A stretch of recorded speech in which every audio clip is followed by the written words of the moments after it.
Welcome back to another episode of Bearcat Update. I'm John Walker. And I'm Alex Sanchez. Today, we are starting the episode off a little bit different than normal. We are joined by a very special guest, softball player Rachel Smith.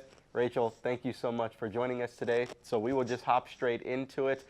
You guys had some weather issues throughout the course of the season, had to travel a lot. Your last stretch of the season is going to be all at home. How does that make you guys feel as a team?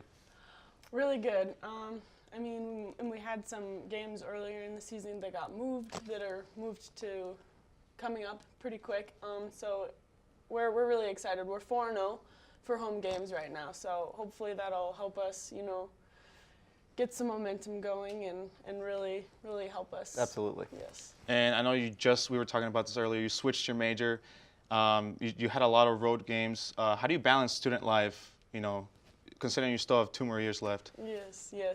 I think any student athlete can agree that it's quite a juggling act to get everything done. Baseball and softball, I feel like we're on the road quite a bit, so it's even more so. But you just really have to manage your time, and I'm an art major now, so I have to get everything done before I get on the road. So it's tough, but it's definitely doable. So. And then your guys' record isn't quite where you would have wanted it to be, but you did mention you're 4-0 at home this season. What has Coach Anderson kind of preached to the team throughout the course of this season? Kind of what has been that motive behind everything? I guess pretty much just having a short-term memory, letting things go, and just moving forward. Because with the weather that we had at the beginning, it was really hard to get our bearings, really hard to get into a mojo. So it's just kind of a matter of, letting failures go and move forward with the rest of the season, and that's what we're looking forward to the end. So. And I'm going to go back down to memory lane. Sophomore year, you had a little bit of an injury, a little bit of a setback. How do you come back to that, considering now that you're a starter? Yes. My freshman year, I was a reliever, and then I was really excited to, maybe contribute more to the team, and then I had a stress fracture in my back, so it was kind of tough, but it made me appreciate the game a little bit more and just kind of where I'm at and what it can teach me. So very thankful to be starting now, so just very thankful for what I have. So. And then this has been a fun team, to say the least. Even though, like I said, the record's not where you guys have wanted it to be. What's one of the funnest parts about this team, whether that's on or off the field? We have a lot of different characters. I think if you see us interacting at practice or games, there's so many different personalities that, I don't know, there's never a dull moment on the softball team, that's for sure. So just keeps it interesting and fun. So. Rachel, thank you so much for joining us today. Despite Rachel having to leave, we are joined by another very special guest, all-star track athlete Omar Austin. Omar, thank you so much for joining us today on Bearcat Boulevard. So we'll just hop straight into this one as well. You guys are settling into the bulk of your outdoor season. Kind of what have you realized about this team and the potential that it has? I basically realized that we could perform in big moments. And the way we performed indoor, we didn't start off to a good start, and then we picked it up when it came time to. So right now outdoor, we starting off not too bad. So it's like I feel like when it's time to come, when it comes time to by conference, I feel like we're gonna really do something special again. It's gonna be another good season for us. Yeah. And this is your first year. You did indoor and outdoor. Tell us a little bit about the difference between the two. Yeah, so this is my first year. This is my first year ever doing indoor altogether, not even just college-wise. This is my first year doing indoor, and it is different. It's more like I feel like to me it's more hard. It's more difficult because you have to. I feel like you got to run more, and like it's just more tough, especially because this is my first year doing it, and I never really trained for it, and to do the things that I did in the amount of time that I had to train for it, I feel like that was good. And outdoor, I feel like this is more my nature. Like I trained for outdoor for 4 years, so I feel like when it comes time to when conference and them come, I feel like I'm gonna do something really special outdoor. Right. And then you had an amazing time right here in Maryville. at the conference meet. Do you think you might be able to top that in outdoor? Yeah, I'm trying to top that next week. So by next week, I feel like I should top that. We going to California, good weather. I feel like if anything, next week would be the perfect time to do it. Not try to wait for conference again and put a lot of like pressure on me. Do it now, so when conference come, I feel comfortable just running a good time there, just winning basically. And you are a kid from Florida, and considering the weather in Kansas, does that affect your running at all?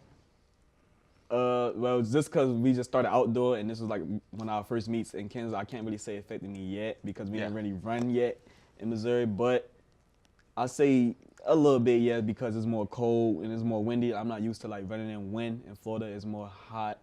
It's wind sometimes, but it's more like good weather. And this is more of a like, it's tough, but you gotta like push through it. I can't make up no excuse. When I'm on the track, the time gonna show. So. Yeah, absolutely. And then, Omar, thank you so much for joining us today. That is all the time we're going to have on Bearcat Boulevard. Make sure to stick around right after the commercial break as we have more Bearcat update right here on KNWT Channel 8.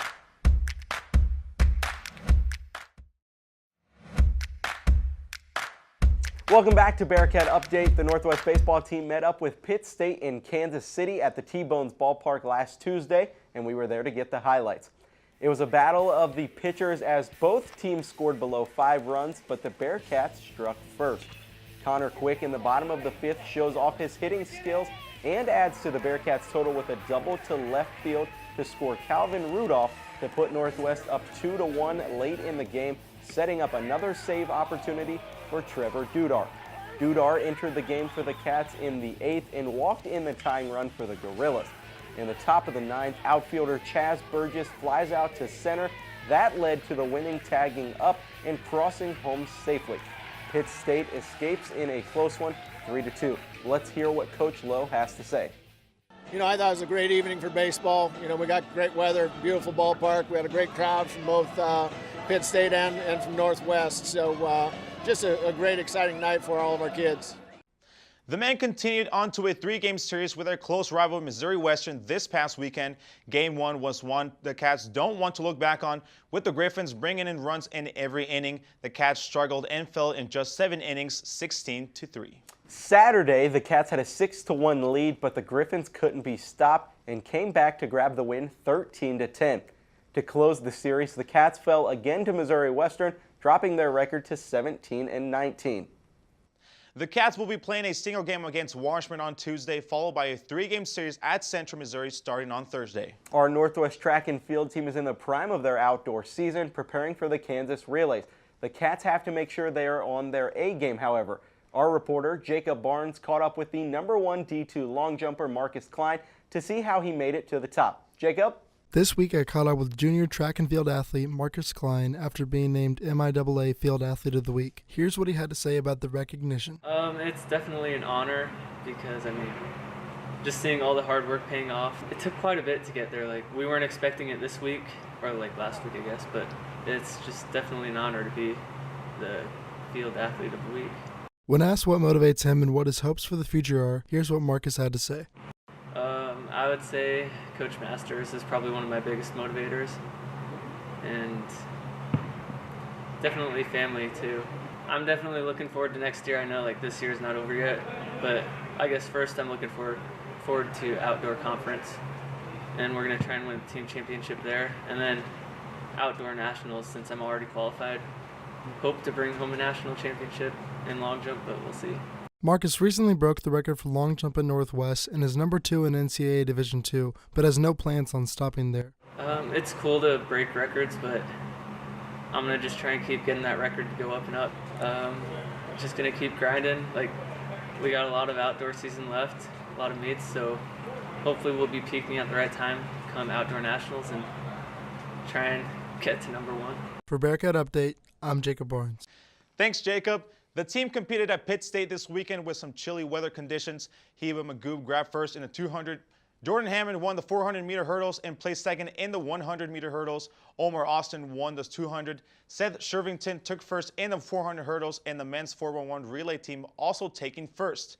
The team will be headed to Kansas on Wednesday to compete in the Kansas Relays. And the ladies golf team headed to Springfield, Missouri last week to compete in the Central Region Spring Preview.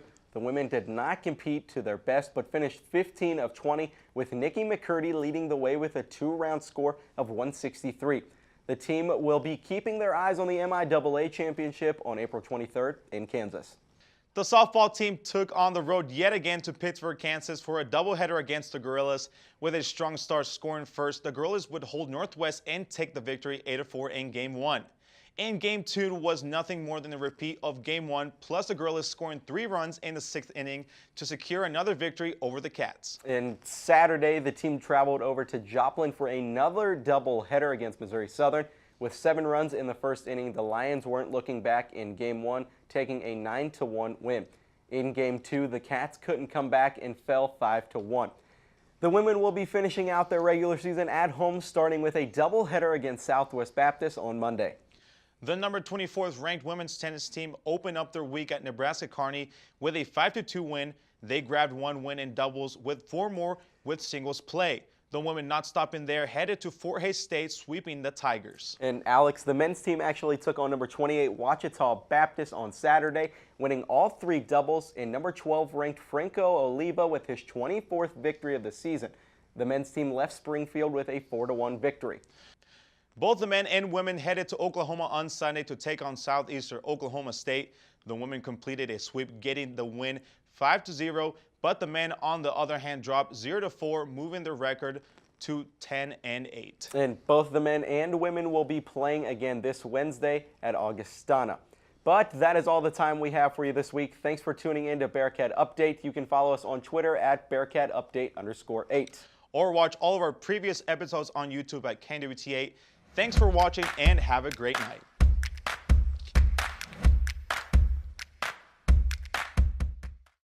Thanks for checking out this week's episode of Bearcat Update. To watch last week's episode, click here. And to watch all previous episodes, click here. Check it out.